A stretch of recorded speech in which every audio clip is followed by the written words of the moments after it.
All India radio. வாங்க பேசலாம். கனிந்த வாழ்வு. ஓய்வு பெற்ற தொழிற்கல்வி ஆசிரியர் முத்து விஜயன் அவர்களுடன் ஒரு சந்திப்பு. இன்று நாம் சந்திக்க இருப்பவர் சமூக ஆர்வலர், எழுத்தாளர், மாணவர்களுக்காக தொழிற்கல்வியையும் சொல்லித்தந்து அவர்களை முன்னேற செய்வதில் பெரும் ஆர்வம் கொண்டவர். இப்படி பல துறைகளில் தன்னை முத்திரை பதித்து கொண்ட ஆசிரியரை தான் நாம் இன்று சந்திக்க இருக்கிறோம். வணக்கம் சார். வணக்கம் மேடம். நம்மளுடைய திருவள்ளுவர் ரொம்ப அழகாக சொல்லியிருப்பார். கற்க கசடர கற்பவை கற்றபின் நிற்க அதற்கு தக. ஒரு கல்வியை கற்ற கல்வியை நாம் அதை திறம்பட மற்றவருக்கு எடுத்து சொல்லும்போது தான் அந்த கற்ற கல்வியினுடைய பெருமையை நமக்கு இருக்குது அப்படின்னு சொல்லியிருப்பார். உங்களுடைய மாணவ பருவத்தை பற்றி முதல்ல சொல்லுங்களேன். தேனி மாவட்டம் போடிநாயக்கனூரில் ஜமீன்தாரிணி காமலம்மாள் நினைவு மேல்நிலைப் பள்ளியில் 9, 10, 11 ஆகிய வகுப்புகளில் நான் படித்தேன். அந்த காலங்களில் கல்வி முறை 11+1+3 என்று இருந்தது. 11 வருடங்கள் பள்ளியிலும் 1 வருடம் புகுமுக வகுப்பு என்று கல்லூரியிலும் 3 வருடங்கள் பட்டப்படிப்பாகவும் இருந்தது. அப்பொழுது நான் 10, 11இல் தட்டச்சு மற்றும் புக் கீப்பிங் என்று சொல்லக்கூடிய அக்கௌண்டன்சி பிரிவினை தேர்ந்தெடுத்தேன். அதில் படித்தேன். அதில் தட்டச்சில் முதல் மதிப்பெண் பெற்று பள்ளியால் பாராட்டப்பட்டேன்.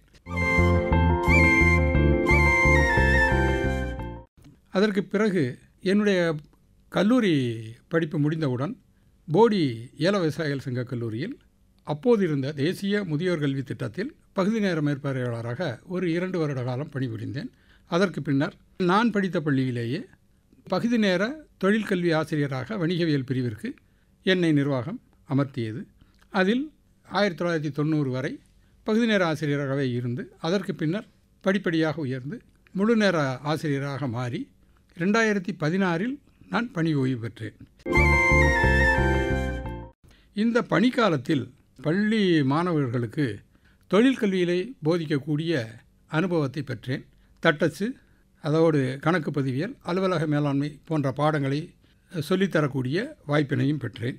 இதோடு மட்டுமல்லாமல் ஆர்வமுள்ள மாணவர்களுக்கு பள்ளியில் இருக்கக்கூடிய அந்த கலை இலக்கிய குழுவோடு இணைந்து பயிற்சி அளித்து அவர்கள் பல்வேறு போட்டிகளில் கலந்து கொள்வதற்கான ஒரு வாய்ப்பினையும் உருவாக்கி தந்தோம். அதன் பின்னர் என்னுடைய ஓய்வு நேரத்தில் மாணவர்களுக்கான கலை இலக்கிய போட்டிகளுக்கு எவ்வாறு பயிற்சி அளிப்பது, எவ்வாறு அவர்களை தேர்வு செய்வது, பல்வேறு போட்டிகளுக்கு அழைத்து செல்வது என்ற வேலைகளிலும் என்னை உட்படுத்தி கொண்டேன்.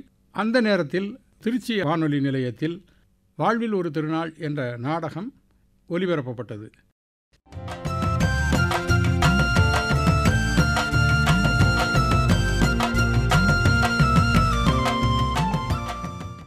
உங்களுடைய மாணவ பருவம் எப்படி இருந்தது, அதை பற்றி சொல்லுங்களேன். நான் மாணவராக இருக்கும்போது பள்ளியிலும் சரி கல்லூரியிலும் சரி படிப்பு படிப்பு படிப்பு என்று மட்டுமே இருக்க வேண்டும் என்று ஆசிரியரான எனது தாயார் போதித்த அனுபவத்தின் அடிப்படையில் நான் படிப்பை மட்டுமே கவனித்து வந்தேன். அதற்கு பின்னர் என்னை முதலில் நான் தகுதிப்படுத்தி கொள்ள நினைத்தேன். எனக்கு அண்ணன் திருஞான சம்பந்தன் ஒருத்தர் இருந்தார். அவர் இந்த தொழிற்கல்வியத்தை படித்தார். அதாவது typewriting, book keeping, secretarial practice என்று சொல்லக்கூடிய இப்பொழுது வணிகவியல் குரூப்பாக இருக்கக்கூடிய அந்த கல்வியை நான் படித்தேன். எந்த வருடம் படித்தீங்க? 1975 எஸ்எஸ்எல்சி முடித்தேன். முடிச்சுட்டு pre university course Bodinayakanur CBI கல்லூரியில் அது படித்தேன். பள்ளியில் படித்த தட்டச்சு தேர்விலேயே 182% மதிப்பெண்கள் பெற்று நான் முதன்மை இடத்தை பெற்றேன். சிறு வயதிலேயே நீங்கள் தொழிற்கல்வியை எடுத்து படித்தது, அதில் முதல் மதிப்பெண் பெற்று பாராட்டுக்குரிய ஒரு மாணவனாக நீங்கள் திகழ்ந்திருக்கீங்க. பின்னர் அரசு வேலைக்கு செல்லலாம் என்று நினைக்கும் பொழுது நான் படித்த பள்ளியிலேயே பகுதி நேர தொழிற்கல்வி வணிகவியல் போதிக்கக்கூடிய ஆசிரியராக பணி செய்யக்கூடிய வாய்ப்பு எனக்கு கிடைத்தது. அது நான் பிறந்த ஊராக இருந்ததால் அந்த நிர்வாகத்தினர் போய் அணுகும்போது உடனே பணி வாய்ப்பு கொடுத்தார்கள். அதற்கு நிறைய நண்பர்கள், என்னுடைய அம்மா கூட ஒத்துழைப்பு கொடுத்தாங்க. ஆனால் சம்பளம் என்னவோ குறைவாக இருந்தது. வெறும் மாதத்திற்கு ஒரு 150 ரூபாய் மட்டுமே தான் ஊதியமாக பெறப்பட்டோம். அப்படியே தொடர்ந்து வந்தது. 81 90 வரை 150, 300 கன்சாலிடேட்டட் பே அது வழங்கப்பட்டு வந்தது. நமக்கு ஒரு திருப்தி, எவ்வளோதான் பணம் சம்பாதிச்சா கூட அந்த வயதிலேயே பணங்கிறது செகண்டரி, ஆத்ம திருப்தி இருக்கணும் அப்படின்னு. அதோடு மட்டும் இல்லாமல் இதுக்கு முக்கியமான காரணம் எங்கள் அம்மா. எங்கள் அம்மா அவங்களுமே பள்ளி ஆசிரியராக இருந்து அதற்கு பின்னர் தனது தகுதியை உயர்த்தி கொண்டு தையல் ஆசிரியராகவும் பணிபுரிந்தார் பக்கத்தில் உள்ள ஒரு அரசு உதவி பெறும் பள்ளியில். அவர்களுடைய தாக்கமும் என்னிடம் இருந்ததால் 90 வரை அந்த மாதிரி இருந்தோம். அதுக்கு பிறகு பல அரசாணைகளுக்கு பிறகு எங்களை முழுநேர பணியாளராக மாற்றினார்கள். அந்த பள்ளிக்கூடம் கிட்டத்தட்ட இப்போது 120 வருஷம் ஆன பள்ளிக்கூடமாக இருக்குது. ஸ்டூடெண்ட்ஸுமே ஒரு 4500 பக்கத்தில் இருப்பாங்க. டீச்சர்ஸுமே நல்ல வெல் எக்ஸ்பீரியன்ஸ்டு டீச்சர்ஸாக இருப்பாங்க. அவங்களோட சேர்ந்து பணிபுரியும் போது இந்த மாணவர்களுக்கான வெறுமனே கல்வி மட்டுமே சொல்லி கொடுத்தா அது சரியாக இருக்குமா அப்படிங்கக்கூடியது அடுத்த கட்டத்தை யோசித்து கலை இலக்கிய போட்டிகள், பேச்சு போட்டி, மாவட்ட அளவிலான கட்டுரை போட்டி, ஓவிய போட்டி, இதற்கெல்லாம் மாணவர்களை தயார் செய்யக்கூடிய அந்த குழுவிலும் நானும் இடம்பெற்றேன். 82 அகில இந்திய வானொலி திருச்சியில் வாழ்வில் ஒரு திருநாள் என்ற நாடகம் ஒலிபரப்பானது. அதற்கு பின்னர் 89 அகில இந்திய வானொலியில் ட்ராமா ஆர்டிஸ்டாக நான் மாற்றம் பெற்றேன். அதற்கு பின்னரும் நாபுத்திரன் சமூக நாடகங்களும் எழுத ஆரம்பித்தேன், சரித்திர நாடகங்களும் எழுத ஆரம்பித்தேன். 90 எங்களது பணி நிரந்தரம் செய்யப்பட்டது. அதுக்கு பிறகு கொஞ்சம் கொஞ்சமாக மாணவர்கள் மத்தியில், மாணவிகள் மத்தியில் படிப்புக்கு இந்த எக்ஸ்ட்ரா கரிக்குலர் ஆக்டிவிட்டீஸ் எப்படியெல்லாம் உதவி செய்யும் அப்படிங்கக்கூடியதை சொல்லிக் கொடுக்குற மாதிரி வானொலியில் நடத்தக்கூடிய குழந்தைகள் நிகழ்ச்சி, பல்சுவை நிகழ்ச்சி, மற்ற நாளிதழ்களில் வரக்கூடிய போட்டிகள், அது அத்தனைக்குமே இந்த மாணவர்களை வழிகாட்டக்கூடிய பணிகளை மற்ற ஆசிரியர்களோடு இணைந்து தலைமை ஆசிரியர் ஒத்துழைப்போடு செய்ய முடிந்தது என்னால்.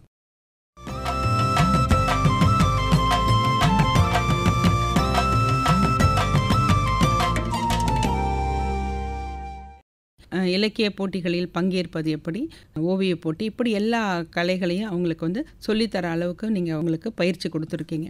இப்போ இந்த மாதிரி ஒரு பயிற்சி கொடுக்கும்போது எப்படி மாணவர்களை நீங்கள் தேர்ந்தெடுக்கிறீங்க? அது எங்களோட ப்ரேயர் ஹாலில் போய் தலைமை ஆசிரியர் இந்த மாதிரி ஒரு மாவட்ட அளவிலான கட்டுரை போட்டி நடைபெறுகிறது, தேர்வுக்கு மைக்கில் அனௌன்ஸ் பண்ணுவார். பசங்க ஒரு இடத்துல அசம்பிள் ஆவாங்க.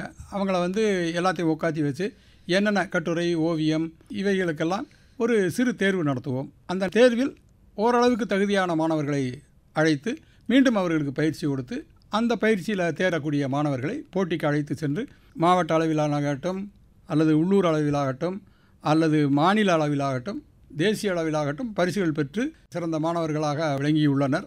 அதே போல் 2-3 மாணவர்கள் கல்வியாளராக மாறியுள்ளார்கள் என்று கூறுவதில் பெருமகிழ்ச்சி அடைந்துள்ளேன். ஆசிரியர் பணிக்கே உரிய ஒரு மிகப்பெரிய ஒரு வரப்பிரசாதம் என்னன்னு பார்த்திங்கன்னா, அந்த மாணவர்களை பெரிய ஒரு கல்வி அதிகாரியாகவோ சமூக ஆர்வலராக நம்ம பார்க்கும்போது இப்போ தான் நமக்கு ஒரு பெருமை கிடைக்கும். அது ஆசிரியர்களுக்கே கிடைத்த மிகப்பெரிய ஒரு வரப்பிரசாதம் கூட சொல்லலாம். இப்போ இந்த மாதிரி ஒரு ஆசிரியர் பணியில் நீங்கள் மாணவர்களை தேர்ந்தெடுத்து அவர்களுக்குரிய ஒரு ட்ரைனிங் எல்லாம் கொடுத்து அவர்களை வழி நடத்தி சென்று பரிசுகள்லாம் வாங்க வச்சுருக்கீங்க. அப்படி வாங்க வைக்கும் போது இவன் சரியாகவே பேச மாட்டான் அப்படின்னு நினச்சி இருந்த ஒரு பையன் நல்லா பேசி பரிசெல்லாம் வாங்கியிருக்காங்களா? அந்த மாதிரி அனுபவங்கள் ஏதாவது இருக்கா? கண்டிப்பாக 3வது ப்ரைஸ் தான் வாங்குவேன் அப்படிங்கக்கூடிய ஒரு யூகத்தில் இருப்பேன். அவன் என்ன பண்ணுவேன், இந்த நம்ம சொல்கிற பேச்செல்லாம் கேட்டு அவனுக்குள்ளே இருக்கக்கூடிய ஒரு உத்வேகத்தை பயன்படுத்தி அந்த இடத்துல ஒரு 50 ஸ்கூல் கலந்துக்கிட்டு இருக்கிற இடத்துல மிக தெளிவாக நம்ம ஜெயிச்சே ஆகணுங்கக்கூடிய ஒரு எண்ணம் அவனுக்கும் சரி, இல்லை சார் நம்மளை 3rd ப்ரைஸே வாங்குவேன்னு சொல்லியிருக்கிறாரு, நம்ம ஃபஸ்ட் ப்ரைஸாக போய் நிற்கணும் சார்ட்ட அப்படிங்கக்கூடிய அந்த ஒரு உத்வேகத்தை கொடுக்கறது கூட ஆசிரியர் பணியில் ஒரு பணி மேடம். நான் ஒரு சின்ன ஒரு உதாரணம் சொல்லலாம் மேடம். ஒரு நாள் ஸ்டேட் பேங்க் ஆஃப் இந்தியாவில் நாங்கள் மேனேஜர்கிட்ட பேசிகிட்டு இருந்தேன். 40 வயசு மதிக்கத்தக்க பெண்மணி வீட்டு லோன் விஷயமாக பேசிகிட்டு இருந்தாங்க. அப்போ என்னை பார்த்து, சார் நீங்கள் முத்துவிஜயன் சாரான்னு கேட்டாங்க. ஆமாம்மா அப்படின்னு சொன்னேன். நான் சொன்னேன்னு, நீங்கள் அன்றைக்கி சொல்லிக் கொடுத்த அந்த கரகாட்டந்தே இன்றைக்கி நான் அரசு பள்ளியில் முதுகலை விலங்கியல் ஆசிரியராக இருக்கேன்.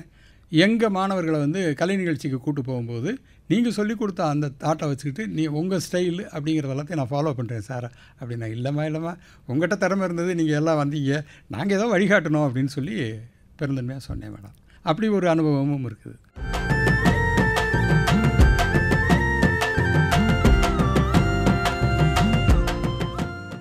இப்போ பள்ளி ஆசிரியராக இருந்து பலருக்கு வந்து உதவி செய்து மாணவர்களுக்கு ஒரு முன்னேற்ற பாதையை வழிவகுத்து கொடுத்துருக்கீங்க. இப்போது சாதாரணமாக இருக்கிற ஒரு மாணவனை மிக சிறந்த ஒரு மாணவனாக ஆக்குவது அப்படின்றது உங்கள் கையில் தான் இருக்குது. அதை நீங்கள் எப்படி திறம்பட செய்யலான்னு நீங்கள் நினைக்கிறீங்க? நான் என்னோட வாழ்க்கையில் நான் ஆசிரியராக இருக்கும்போது கிடைத்த அனுபவத்தை வச்சு சொல்கிறேன். நான் காமர்ஸ் குரூப்பில் சேரக்கூடிய மாணவர்களோட தரம் மற்ற ஃபஸ்ட் குரூப் செகண்ட் குரூப்பில் இருக்கக்கூடியதை விட மார்க்கு கொஞ்சம் கம்மியாக இருக்கக்கூடிய மாணவர்கள் தான் எங்கள்கிட்ட வருவாங்க. வரும்போது நான் ஒரே ஒரு வார்த்தை மட்டும் சொல்லுவேன் அவங்களுக்கு, வாழ்க்கையில் இந்த ஒரு 2 வருஷ காலம் நீ படிப்பை மட்டுமே யோசித்து படிப்பை மட்டுமே சிந்திச்சு அதை மட்டுமே யோசிச்சுட்டேன்னா வாழ்க்கையில் நீ அடுத்த கட்டத்துக்கான பட்டப்படிப்புக்கு போயிடலாம். அந்த பட்டப்படிப்புலையுமே ஒரு 3 வருஷ காலம் கல்லூரி ஆசிரியர் சொல்கிறத கேட்டால் உன்னோட சந்ததி சரியாக வரும். அதை மட்டும் மனசில் வச்சுக்கிறோன்னா அதோட வாழ்க்கையில் வந்து ஒரு திருமணம் அப்படிங்கக்கூடிய இடத்துக்கு ஆண்களை பொறுத்தளவுக்கு அவங்களோட கல்வியும் அவங்களோட வேலையும் இருந்தால் மட்டுமே தான் திருமண வாழ்க்கைக்குள்ளே நுழைய முடியும் அப்படிங்கிற மொந்த நாளே சொல்லிடுவேன். இப்போ வந்து மாணவர்கள் வந்து அவர்களுக்கு நினைவாற்றல் அப்படின்றது வந்து சில பேருக்கு வந்து ரொம்ப மிக குறைவாக இருக்கும். அந்த நினைவாற்றலை மேம்பட செய்யணும்னா என்ன செய்யணும்? வேறு ஒன்றும் இல்லை மேடம், திரும்ப திரும்ப பார்க்குறது, திரும்ப திரும்ப பேசிக்கிட்டே இருக்கிறது, அதோட இன்ட்ராக்ஷன் அப்படிங்கிறது முக்கியம். அதோட வந்து இப்போ வந்து எழுதக்கூடிய பயிற்சி, இப்போ எப்படி வந்து நம்ம பேசும்போது உச்சரிப்பை வந்து ஏற்ற இறக்கத்தோட ஸ்பான்டனியஸாக சொல்லக்கூடிய திறனை வந்து நான் வளர்த்துக்கிட்டனோ அது மாதிரி டெய்லி தேர்வு சும்மா ஒரு 5 நிமிஷம் ஒரே ஒரு கேள்வி, அதோட கவனத்தை வந்து இந்த படிப்பில் இருக்கணும். வெளியில் சுற்றக்கூடிய நேரத்தை குறைச்சிட்டு புக் எடுத்து வச்சு உட்காந்து கொஞ்சம் கொஞ்சமாக படி, கடைசி நேரத்துக்கு படிக்கக்கூடாது அப்படிங்கக்கூடிய அந்த ஒரு உணர்வை வந்து எப்போவுமே நான் சொல்லிகிட்டே இருப்பேன் மேடம். ஒரு 45 நிமிஷம் நேரம் பாட வேலைன்னா ஒரு 5 நிமிஷம் அவனுக்கு மாரல் சொல்லி கொடுக்குறதே நான் எப்போவுமே கையில் வச்சுருந்தேன் மேடம்.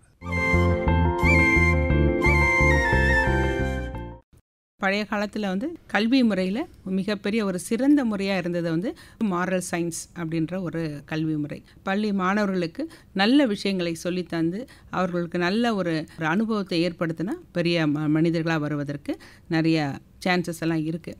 அப்போது நீங்கள் வந்து ஒரு கிராமத்தில் இருந்துட்டு பெரிய ஊரான மதுரைக்கு படிக்க வரீங்க.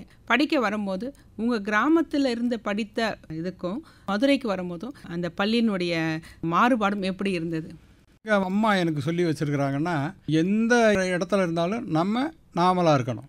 நம்மகிட்ட இருக்கக்கூடிய அறிவை வந்து நம்ம வந்து வளர்த்துக்கிறதுக்கான சூழ்நிலையத்தையும் யோசிக்கணுமே தவிர அந்த சுற்றுச்சூழலில் என்ன இருக்குது அப்படிங்கிறத கவனிச்சிட்டாலே அதில் வந்து அட்ராக்ஷன் வந்து டைவெர்ட் ஆகி போயிடும். அப்போ நீ ஆக்சுவலாக படிக்கணுங்கக்கூடிய சிந்தனைக்கு மறந்து போகும்னு.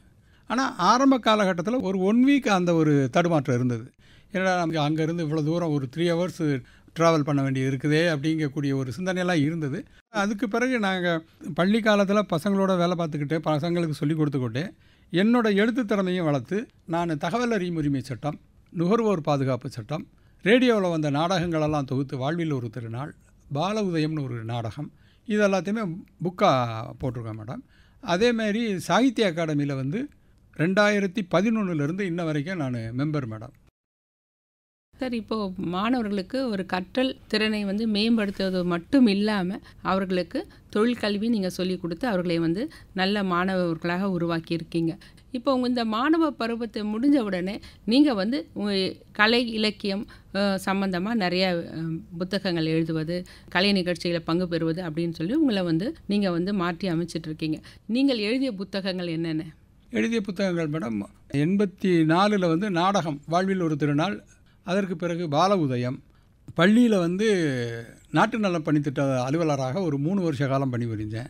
NSS என்று சொல்லக்கூடிய நாட்டு நல பணி திட்டத்தை பற்றி கொஞ்சம் சொல்லுங்களேன். தேசிய நாட்டு நல பணித்திட்டம் என்று சொல்லக்கூடியது வந்து +1லையும் +2லையும் இருக்கக்கூடிய 50 மாணவர்களை தேர்ந்தெடுத்து அவங்களுக்கு முறையான பயிற்சி அளித்து பள்ளி வளாக தூய்மையே 15 நாளைக்கு ஒரு தடவையோ அல்லது மாதத்துக்கு ஒரு தடவையோ, அதுக்கு பிறகு தொண்டு நிறுவனங்கள் என்று சொல்லக்கூடிய அமைப்புகளோடு சேர்ந்து மரக்கன்றுகள் நடுதல், சாலை பராமரிப்பு, சாலை தூய்மை, அதுவுமே அந்த பள்ளி முடிந்து ஓய்வான ஒரு 1/2 மணி நேரம் மட்டும், அவனோட படிப்பும் பாதிச்சிடக்கூடாது, ஸ்கூலோட வேலை நேரமும் பாதிச்சிடக்கூடாது, கற்றல் திறன் வந்து குறைஞ்சிடக்கூடாதுங்கக்கூடிய அந்த ஒரு சிந்தனை எப்போவுமே மனசில் வச்சுக்கிட்டு செய்கிறது உண்டு மேடம்.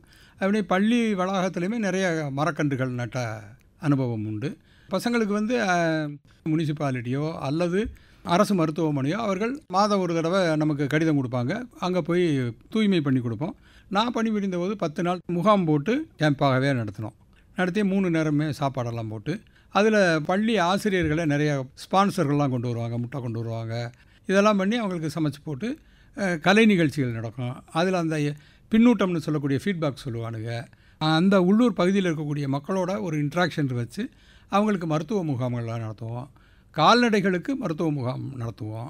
அதோட ஃபாலோ அப்பும் இருக்கும் மேடம். கேம்ப் போட்டு முடிச்சுட்டு வந்துட்டோம், அதுக்கப்புறம் அவ்வளோதான், அவங்க அந்த ஏரியாக்குள்ளேயே போகலை அப்படிங்கிறலாம் இல்லாமல் ஒரு மாதத்துக்கு அந்த மக்களோட இந்த மாணவர்கள் போய் இன்ட்ராக்ட் பண்ணுவாங்க. அப்படிங்கும்போது அந்த மாணவர்களுக்குமே பொருளாதாரத்தில் இவ்வளோ நலிஞ்சு போயிருக்கக்கூடியவங்களுக்கு நம்மளாம் உதவி செய்யணுங்கக்கூடிய ஒரு அந்த தாட்டை இள வயதிலேயே அளிக்குது மேடம்.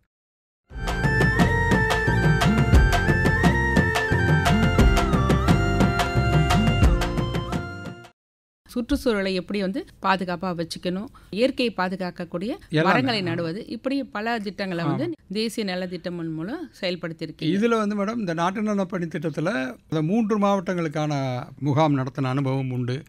அதாவது 3 மாவட்டங்களுக்கு இடையேயான மாணவ பகிர்வில் நம்ம பள்ளி மாணவன் போய் கலந்துக்கிட்டு அங்கே சிறப்பான மாணவனாக தேர்வு செய்யப்பட்டு சான்றிதழோடு வந்த அனுபவமும் உண்டு மேடம்.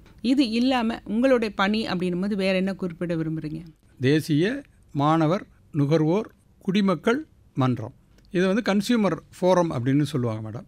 இந்த கன்சியூமர் ஃபோரத்தின் மூலமாக அன்றாட இந்த ரேஷன் கடைகள்னு சொல்லக்கூடிய பொருள்கள் விநியோகம் பண்ணக்கூடியவங்களை அந்த பகுதியில் இருக்கக்கூடிய மக்களுக்கு என்ன குறைகள் இருக்குது, இப்போ எடை குறைவு இருக்குது, தரமற்ற பொருள் விநியோகம் செய்கிறதாக தகவல் வரும்போது அதை அந்த ஒருங்கிணைப்பாளர்கிட்ட சொல்லுவாங்க. ஒருங்கிணைப்பாளராக இருக்கக்கூடிய நாங்கள் வட்ட வழங்கல் அலுவலரிடம் தகவல் தெரிவித்து அவரே ஃபோனில் கூப்பிடுவார் அல்லது நேராகவே பார்த்துருவார். 1986 நுகர்வோர் பாதுகாப்பு சட்டம் அப்படின்னு ஒன்று இருந்தது.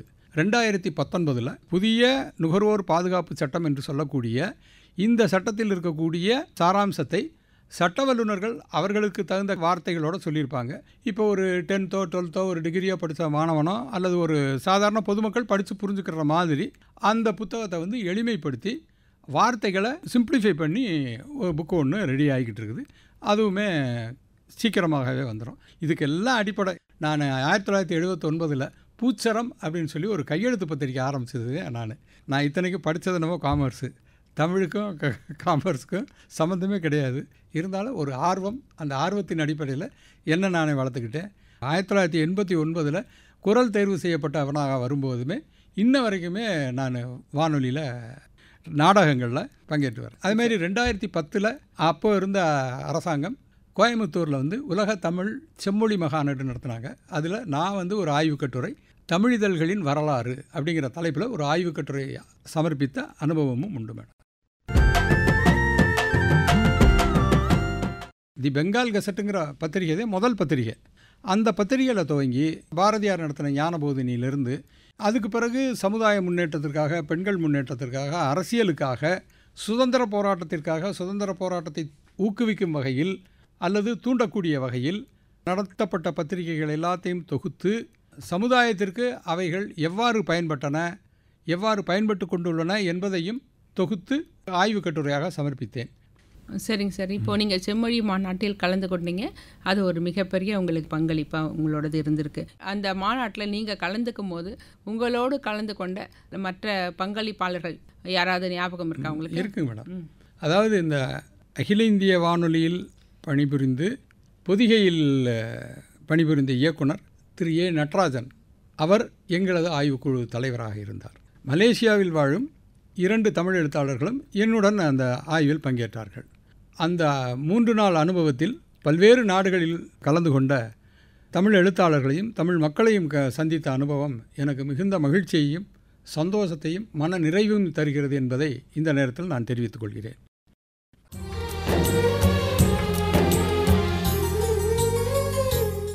உங்களை தகுதி நீங்கள் படுத்தி கொள்ளும் போது உங்களுடைய அம்மா ஒரு பள்ளி ஆசிரியர் அப்படின்னு சொல்லிங்க. அவங்க சொல்லித்தந்த ஒரு பாடம் என்ன? இம்மை பயக்குமால் ஈயக் குறைவென்றால் தம்மை விளக்குமால் தாமுளர கேடின்றால் எம்மை உலகத்தும் யாம் காணோம் கல்வி போல் மம்மர் அறுக்கும் மருந்து. இது கல்வி இவ்வுலக இன்பத்தை தரும், பிறர்க்கு தருவதால் குறையாது. கற்றவர் புகழை எங்கும் பரவச் செய்யும். கற்றவர் நாம் உயிரோடு இருக்கும் வரை அது அழியாது. ஆதலால் எந்த உலகத்திலும் கல்வியைப் போல் அறியாமையை போக்கும் மருந்து யாம் கண்டதில்லை என்று எனது தாயார் எனக்கு நாலடியார் நூலிலிருந்து சொல்லிக் கொடுத்த பாடமாக நான் கருதி எனது வாழ்நாளில் ஒரு சபதமாகவே மேற்கொண்டு அதை நடைமுறைப்படுத்தி வருகிறேன். குஞ்சி அழகும் கொடுந்தானை கோட்டழகும் மஞ்சள் அழகும் அழகல்ல நெஞ்சத்து நல்லம் யாம் என்னும் நடுவு நிலைமையால் கல்வி அழகே அழகு. நாலடியாரில் இருக்கக்கூடிய ஒரு பாடல். இது கல்வியை பற்றி மிகச் சிறப்பாக கூறுகிறது. சரி, இந்த பாடலை ஏன் நீங்கள் ஒரு முக்கியத்துவம் கொடுத்து சொல்கிறீங்க, சொல்லுங்களேன். இந்த பாடலை தேர்ந்தெடுத்ததற்கான காரணம் தலைமுடியின் அழகும் உடலை வளைத்து உடுக்கப்படும் ஆடையின் கரை அழகும் மஞ்சள் பூச்சின் அழகும் மக்களுக்கு அழகல்ல. நாம் நல்லவர் என்று தம் மனமறிய உண்மையாக உணரும் ஒழுக்கத்தை பயத்தலால் மக்களுக்கு கல்வி அழகே உயர்ந்த அழகு என்று சொல்லப்படுகிறது. அதனால் இந்த பாடலை நான் என் வாழ்நாளில் ஒரு சங்கல்பமாக எடுத்துக்கொண்டு செயல்பட்டு வருகிறேன். கல்விக்கு முக்கியம் கொடுக்கணும் அப்படின்றது உங்களுடைய அம்மா சொல்லி தந்ததால் அதை நீங்கள் ஒரு மிகப்பெரிய ஒரு சபதமாக ஏற்று நீங்களும் கல்வி கற்று அதை பிறருக்கு சொல்லித்தந்து மிக சிறந்த மாணவர்களை நீங்கள் உருவாக்கி இருக்கீங்க. இப்போ இந்த மாணவர்கள் அப்படின்னும் போது மாணவர்களுக்கு இந்த கற்கும் திறனில் நிறைய வேறுபாடுகள் இருக்கும். கல்வி கற்கும் திறனை மேம்படுத்துவதற்கு நீங்கள் செய்த உக்திகள் என்ன? பொதுவாகவே தரம் என்று சொல்லும்போது இந்த தொழிற்கல்வியில் சேரக்கூடிய மாணவர்களின் படிப்பு திறன் குறைவாகவே இருக்கும். அதற்கு பல்வேறு சூழ்நிலைகள், அவங்களோட குடும்ப சூழ்நிலை, பொருளாதார சூழ்நிலை, அப்பா அம்மாவுக்குள்ளே இருக்கக்கூடிய பிரிவினை, இதெல்லாமே இருக்கும். கிளாஸில் முதல் நாளே சொல்லிடுவேன், நமக்கு பள்ளிக்கூடத்துக்கு வந்துட்டால் படிக்கணும், இந்த குரூப்பில் பாஸ் பண்ணணும், அடுத்த மேற்கட்ட பட்டப்படிப்புக்கு போகணும், வாழ்க்கையில் ஒரு நிலையான இடத்துக்கு போகிறதுக்கு இந்த கல்வி மட்டும்தான் பயன்படும் அப்படிங்கக்கூடியதை நிறையவே உணர்த்தியிருக்கேன். சொல் பேச்சுகளை கேட்டு படித்து வாழ்க்கையில் முன்னேறி போன மாணவ மாணவிகள் ஏராளமான பேர். வெளிநாடுகள் டான்சானியாவிலலாம் ஒர்க் பண்ணிகிட்ருக்கேன். எங்கிட்ட டைப்ரைட்டிங் குரூப் படித்த மாணவன் 2-3 பேர் உள்ளூரில் உள்ளாட்சி தேர்தலில் செலக்ட் ஆகி தன்னை ஒரு சமூக சேவகர்களாக சேவகிகளாக மாற்றிக்கொள்ளக்கூடிய ஒரு தன்மையை இந்த கல்வியானது அவர்களுக்கு வாய்ப்பளித்துள்ளது.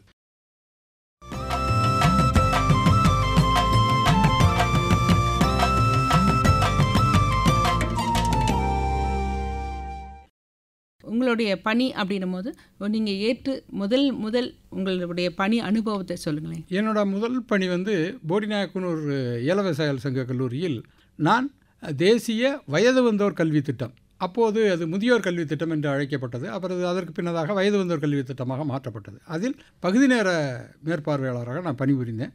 எனக்கு என்னமோ வயசு என்னமோ அப்போ 21, ஆனால் படித்தவங்களாம் 50 வயசு மாணவர்கள். அந்த நேரத்தில் ஆரம்பிக்கப்பட்ட அந்த என்னோட முதல் கேரியர் அப்படி இருந்ததுனாலேயோ என்னவோ அதற்கு பிறகு பகுதி நேர ஆசிரியராக மாறினேன். சரிங்க, இப்போ நீங்கள் இளம் வயதில் முதியோர்களுக்கு கற்றுத்தரக்கூடிய ஒரு அனுபவத்தை நீங்கள் பெற்றிருக்கீங்க. அந்த அனுபவத்தில் நீங்கள் கற்றுக்கொண்டது என்ன? பக்கத்து ஊர்களுக்கு போகக்கூடிய அந்த நகர பேருந்துகளோ அல்லது பேருந்துகளில் ஏறும்போது அவங்களோட ஊர் பேரை படிச்சுக்கிறதுக்காக வேண்டியாவது வார்த்தைகளுக்குரிய எழுத்துக்களை சொல்லிக் கொடுத்தோம். முதல்ல அவங்களோட தேவை அந்த நேரத்தில் பூர்த்தி செய்யப்பட்டது. மகரம் அப்படின்னா என்ன, எது எப்படி எழுதணும், மா எப்படி போடணும், கா எப்படி போடணும் அப்படிங்கிறது எல்லாத்தையும் சாட்டு மூலமாக போர்டு மூலமாக நாங்கள் சொல்லித்தரப்பட்டது.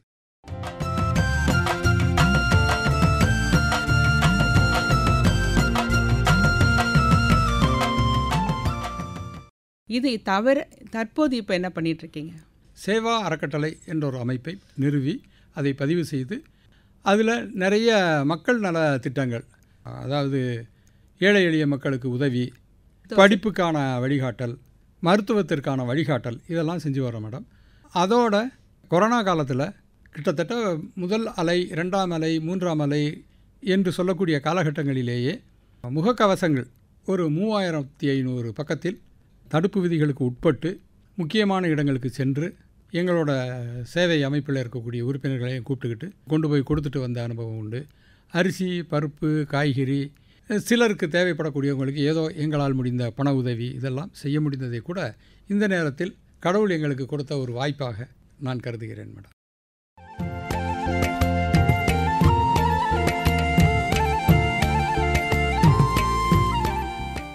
ரெண்டாயிரத்திலேயே உரத்த சிந்தனை அப்படிங்கக்கூடிய ஒரு இலக்கிய அமைப்பு.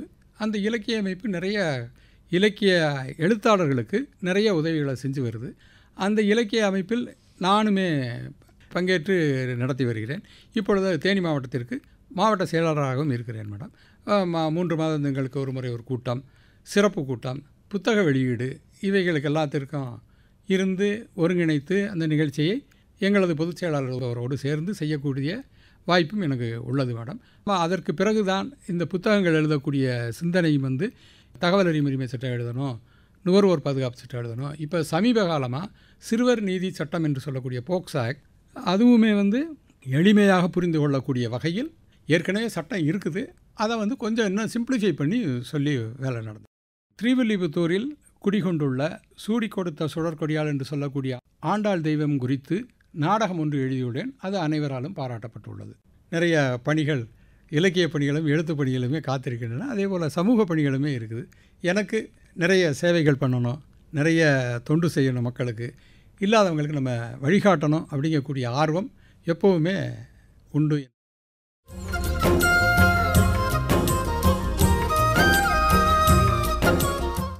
இன்று இருக்கக்கூடிய மாணவர்கள் தன்னுடைய கல்வி வளர்ச்சிக்காக மட்டுமே நேரத்தை திட்டமிட்டு செயல்படுத்தினால் அவர்கள் வாழ்நாளில் நல்ல இடத்திற்கு வருவார்கள் என்பதில் ஐயமில்லை. திட்டமிட்டு செயல்பட வேண்டும் என்பதையே இந்த நேரத்தில் ஒரு ஆசிரியராக இருந்து மாணவர்களுக்கு அறிவுரையாக கூறிக்கொள்ள ஆசைப்படுகிறேன்.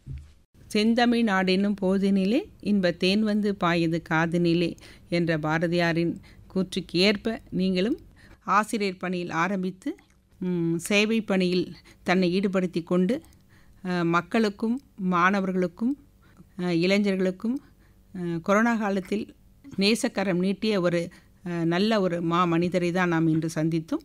இத்துடன் இந்த நிகழ்ச்சியை நிறைவு செய்வோம். நன்றி, வணக்கம். நன்றி மேடம், வணக்கம்.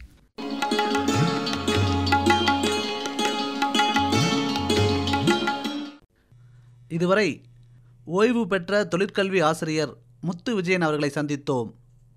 உடன் உரையாடியவர் வெண்ணிலா குலோத்துங்கன்.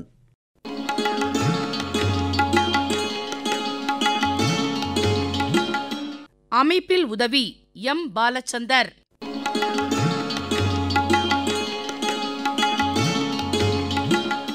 இத்துடன் கனிந்த வாழ்வு நிகழ்ச்சி நிறைவு பெறுகிறது.